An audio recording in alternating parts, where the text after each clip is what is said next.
வணக்கம், welcome to TastyTawa. இன்னைக்கு மழை காலத்துக்கு தகுந்த மாதிரி சீசனல் சூப் ரெசிபி எப்படி செய்யறதுன்னு பார்க்கலாம் வாங்க. ஒரு பாத்திரத்தில் 1 டீஸ்பூன் பட்டர் சேர்த்துக்கலாம். ஸ்டவ்வை சிம்லேயே வச்சுக்கோங்க.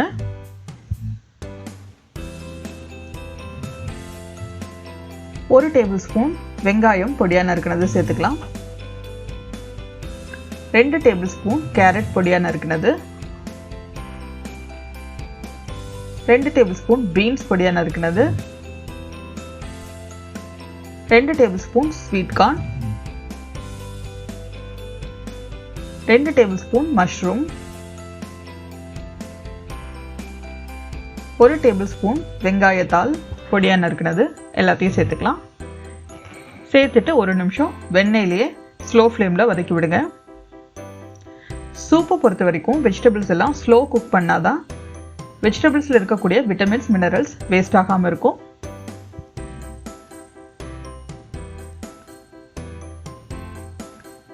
இதில் 1/2 டீஸ்பூன் அளவுக்கு சீரகத்தூள் சேர்த்துக்கிறோம்.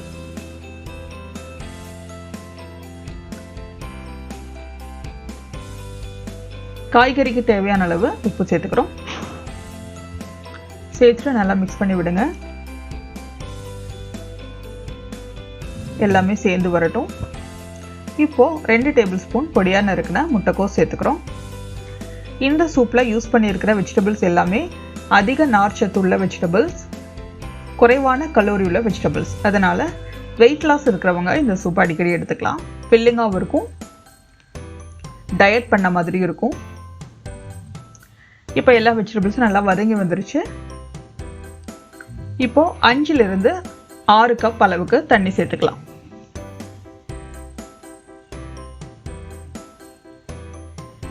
சேர்த்துட்டு ஒரு டைம் மிக்ஸ் பண்ணி விட்டுக்கோங்க. இப்போ இந்த வெஜிடபிள்ஸ் எல்லாத்தையுமே மீடியம் ஃப்ளேமில் 15 மினிட்ஸ் நல்லா வேக வச்சு எடுத்துக்கலாம். ஸ்லோ ஃப்ளேமில் வச்சோன்னா 1/2 அன் ஹவர் வைக்கணும். இப்போ காய்கறி எல்லாமே நல்லா வெந்து வந்திருக்கு. இப்போ காய்கறிகளை மட்டும் பாதி அளவுக்கு தனியாக எடுத்து பிளெண்டரில் போட்டுக்கலாம். இந்த மாதிரி செய்யும்போது நமக்கு சூப் திக்காக கிடைக்கும்.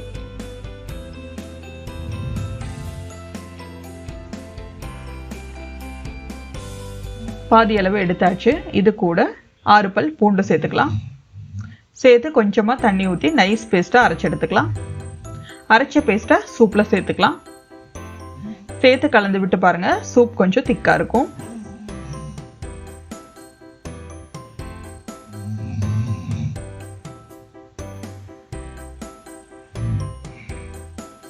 இது கூட கார்ன்ஃப்ளவர் 1 டேபிள் ஸ்பூன் கொஞ்சமாக தண்ணி ஊற்றி கரைச்சி எடுத்துக்கலாம். கார்ன்ஃப்ளவர் பியூர்லி ஆப்ஷனல், வேணும்னா சேர்த்துக்கலாம், இல்லைன்னா வேண்டாம். கார்ன்ஃப்ளவர் சேர்க்கும் போது நமக்கு சூப் ஒரு ஷைனிங் டெக்ஸ்சர் கிடைக்கும், கொஞ்சம் திக்காக இருக்கும், டேஸ்ட்டாகவும் இருக்கும். ரெஸ்டாரண்ட்ஸில் கார்ன்ஃப்ளவர் யூஸ் பண்ணி தான் சூப் செய்கிறாங்க. 1 டேபிள் ஸ்பூன் எடுத்தால் போதும், அதிகமாக வேண்டாம். கார்ன்ஃப்ளவர் வாட்டரை சேர்த்து நல்லா மிக்ஸ் பண்ணி விட்டுக்கோங்க.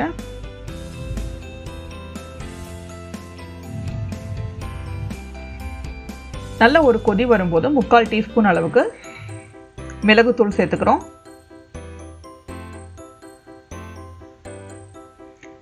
இந்த ஸ்டேஜில் டேஸ்ட் பாருங்கள்.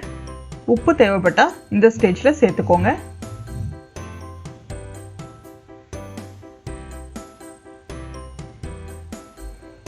இந்த பக்கத்தில் இருக்கு. இப்போ எல்லாமே சேர்ந்து வரணும். கார்ன்ஃப்ளவர் எல்லாமே நல்லா வெந்து சேர்ந்து வரணும். அதனால மூடி போட்டு இன்னும் ஒரு 2 நிமிஷம் ஸ்லோ ஃப்ளேமில் குக் பண்ணிக்கலாம். அப்போ கொஞ்சம் சூப் திக்காகும். பாருங்கள், இப்போ நல்லா சூப் திக்காக இருக்குது.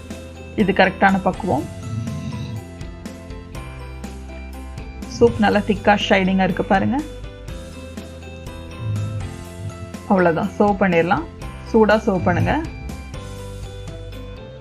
இந்த மழை காலத்தில் நீங்களும் உங்கள் வீட்டில் இந்த சூப்பை செஞ்சு பார்த்துட்டு உங்கள் கமெண்ட்ஸ் என்னென்னு எங்களோட ஷேர் பண்ணிக்கோங்க.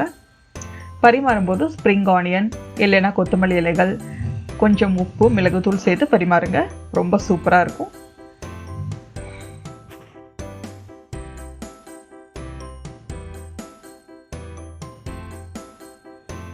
இந்த ரெசிபியை ட்ரை பண்ணி பாருங்க. பிடிச்சிருந்தா லைக் பண்ணுங்க, கமெண்ட் பண்ணுங்க, ஷேர் பண்ணுங்க, சப்ஸ்கிரைப் பண்ணுங்க. கூடவே பெல் ஐகானையும் கிளிக் பண்ணிருங்க. தேங்க்ஸ் ஃபார் வாட்சிங்.